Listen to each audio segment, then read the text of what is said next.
mga unusual na behavior ng ating mga crayfish na dapat nating pansinin. Napansin ko na ang dalawa sa ARC ko ang parang mahina. Ayaw kumain at mabagal kumilos. Kamot ng tiyan. Tapos yung swimmerets nila o yung maliliit na paa sa ilalim ng kanilang buntot ay nagwawag. Tapos parang kunti-kunti na silang tumatahiya. Kaya ilang minuto ko din silang inobserbahan. Tapos naisip ko, naku, baka magmo-molt sila. Kaya inilipat ko muna sila ng tank. Kasi baka doon pa sila abutin ng pagmo-molt sa kabilang tank. Naku, baka mamukbang pa sila doon.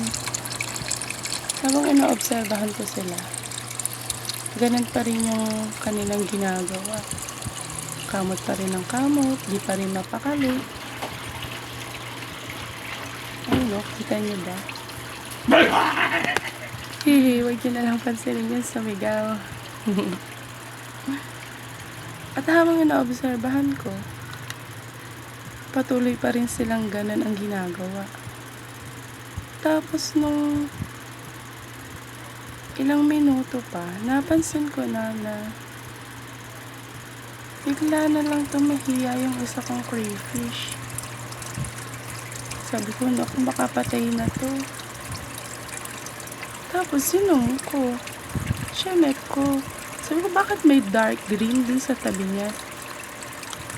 Ano yung bilog-bilog na dark green sa tabi niya?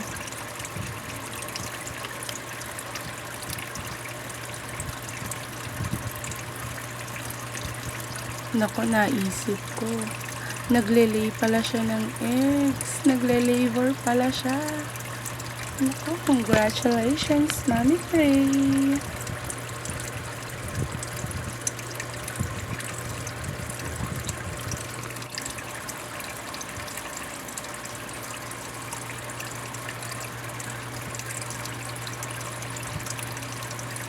Yan lang po. Happy crayfish farming. God bless!